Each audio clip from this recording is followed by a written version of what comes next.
Good evening, everybody. My name is Jim. Thank you for joining me on the RV Concierge channel. Tonight we're going to do a review on a 2021 Newmar Ventana 3407 floor plan.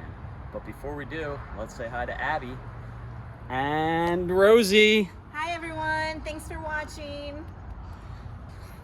All right, let's get started. So the Newmar Ventana 3407 is built on the Freightliner raised rail chassis, and this has the 360 horsepower Cummins, and they pair that up to the Allison 3000 transmission, which makes this guy capable of towing 10,000 pounds. It has alloy wheels, and they are 22.5 inch wheels.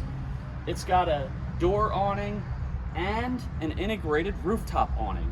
Why would they do that? So all of your luxury coaches are going to have that integrated rooftop awning. It's the high-end look. So that is the Girard G2000 awning. Very nice. Slide toppers on each of the slides, frameless windows, and a full BASF masterpiece paint finish. And that's a base coat and a clear coat finish. So let's take a look at the compartments, and then we'll move to the inside. So this first compartment, I always prep the Ventanas for a chest freezer. So the 110 and 12 volt over there are for a Dometic chest freezer. We can put that on a slide tray, and that will work off of either 110 or 12 volt, and it can be either a freezer or a refrigerator. Nice. This is all of the central vac hookups, and then there is a onboard air compressor, and I'll show you that when we get to the generator compartment. What would I use the air compressor for? So you can fill like tires, rafts, bike tires. You could even do like an RV tire with that. Oh, that is so convenient. All right, so right here we have some extra tiles. Newmar always gives you some extra tiles. Usually they got a little strap holding those together, but it looked like that broke. Second compartment, full pass-through. In there you have your central vac and your awning control, as well as a 110 outlet. Jim, remember that one time we got a Christmas tree and we stored it in our pull-through? Do you remember that? Yeah. That was was funny. Yeah. RVs are convenient for bringing Christmas trees home. All right, let me shut these as we go through.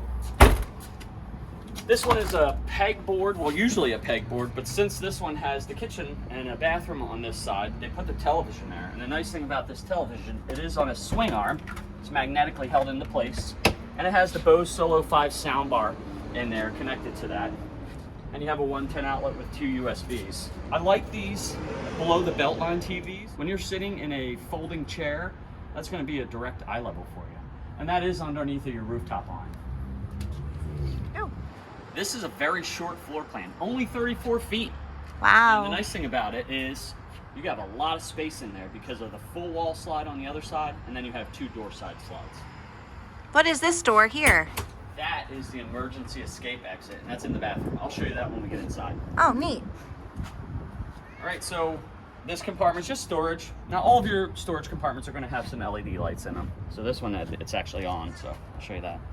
The next compartment is just engine compartment. You have your exhaust down there, your chassis batteries, and then there's a cutoff switch for the chassis batteries right there. Over here you have your overflow for the Oasis, because this is an all-electric coach, so you have the Oasis hydronic that takes care of your heat and your hot water. All right, we'll get around to the back. 360 horsepower, like I said, on the raised rail chassis, which is XCR. And then this is the engine compartment. Not really that you're going to do much here. This is more for a Freightliner to be able to take care of stuff. But you do have access to it, so you can check your filter for your air intake. They can connect to the diagnostic port for the engine. This is where you fill your oil, your coolant. This is your power steering, your transmission, and your oil dipstick. Then you have your 2-inch receiver, and this is the, let me double check what they're saying. Yep, 10,000 pounds, so it's weight distribution. You have your 7-pin connector that's going to take care of your trailer lights or your lighting on your towed vehicle, as well as electric brakes on a trailer. And then they do have this nice hookup down here, which is for air hookup for a towed vehicle. That's new for 2021. Up top, you got your backup camera. And this is a full fiberglass rear cap with a fiberglass roof. Up here is your air intake for the engine. And then next to that, you have the dryer vent, because this does have a washer and dryer in it. That's nice. It is. We have one. All right, engine block heater is in this compartment, but you can also store stuff in there. Then you have your short power cord reel, and that is a power reel. All you gotta do is push the button here, and it'll retract that cord. You've got your park cable hook up in there. Then you have your auto transfer switch with a built-in surge guard, and then they do have a RV power monitoring system in there as well. What is that for? It's just for monitoring your electrical power that's coming into the coach. It's more for like just keeping an eye on Something stuff. that you would take care of, right? No, I don't mess with that electrical stuff. Oh. Not at all. All right, DEF fluids here, and then you have your storage space for your stinky slinky or your sewer tube. Stinky, slinky? Yeah, you don't know nothing about that, and you never will. I do the outside, you do the inside. All right, so again, alloy 22.5 wheels, and then this is your wet bay. I really like Newmar's wet bays because they put a tray in the bottom here, and that tray will catch any spillage that you might get from this sewer outlet here. But the nice thing is this can swivel up before you take that cap off, and then you just take out the spin out before you bring your sewer tube up, and you can tilt that back down. If there's any residual water left in there, drip on the ground instead of getting on you or inside your wet bay. The hose is on a power reel as well, right here, to retract that in. You got full house filtration system, your sewer rinser, and then you can leave this on autofill, which is cool because if you're hooked up at the campground and you have this on autofill, you can fill the water from the inside of the coach before you take off. Very nice. It's got a water pump switch here. You do have an outdoor shower with hot and cold water. These are your low point drains for the plumbing.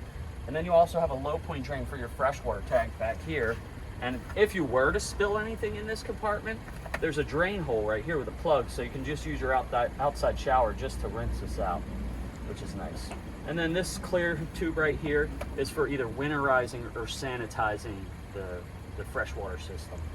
That is probably the nicest wet bay I've seen. Yeah. That is I a like nice wet bay. I do like it. For sure, if I was in the market for a Class A, Newmar would be it. I really like them. Definitely thinking of the customer. So nice thing about Newmar is they are hung wall construction, and I have a video that I do in all of my Newmar videos, and I'll put that into this video so you can. So this is Newmar's sidewall construction. On the top you're going to see how everybody else is constructed, and that's not bad. Newmar's just better. They can be up to 3 inches thick, 16 on center, aluminum studded wall, regular household batten insulation in the wall. Then you have this craft vapor barrier that will block any moisture into the coach, and then an additional bead foam insulation before the interior decorative wall. Now they can run their electrical through the walls because they're aluminum studded, where everybody else can't because it's a solid wall. See a little more of what I'm talking about. This is the Oasis. That's basically your heat and your hot water system. It can either use diesel or 110 electricity to heat the coach and the hot water. Okay. Pretty cool. That makes this coach all electric too. There's no propane on board. Oh, that's your batteries. It's got a lot of batteries. There's 8 6-volt batteries. They're lead acid. They run them in a series in parallel. And the reason they do that is because a 6-volt in a series it's going to give you more amp hours than a regular 12-volt. And they put that on a slide tray. There's little pins on either side. You just pull those pins out, and then you slide that whole tray out to service your batteries. The last compartment is your chassis electrical. And this is just all the 12-volt for the chassis. And they give you extra fuses right here, which is nice. And then they have a hood release right there so that you can open up the generator compartment. Nice. I opened that up, so we'll go take a look at that. And since this is a raised rail diesel pusher chassis, Newmar does give you a dual fuel fill. There's one right here. Okay. And then there's one on the other side too. So if you're in a tight spot and you can only get to one side or the other, can't flip around, you can fill that 100-gallon fuel tank from either side. So around front is the generator. Before we get there, you got turn signal cameras on either side of the front. This is an 8 kW quiet diesel generator made by Onan Cummins, and that's more than enough to power everything in this coach. The only other things that you're going to have under here is your hot water line that comes from the Oasis system, and the reason they offer it as an option, we put it on all of our diesels, it's so you can clean the bugs off the front of this coach after you go through a really buggy area. And then this is that hookup that I showed you for that compressor hose. Oh yeah. You can fill your tubes, your bike tires, and RV tile. My bike tires are always flat. Yeah, I know. And that would be special. Then I don't have to take the pump with me. I can just do it with that. But the nice thing about that is whenever the engine's running, you have 18.7 cubic foot per minute at 120 psi. So that's more than enough to do anything that we would need it for. And the only other thing you have down there is your windshield washer fluid. And the hydraulics for 11-wheel jacks, but that's over there. You really shouldn't have to add to that. All right, that was the outside. Let's go take a look at the inside.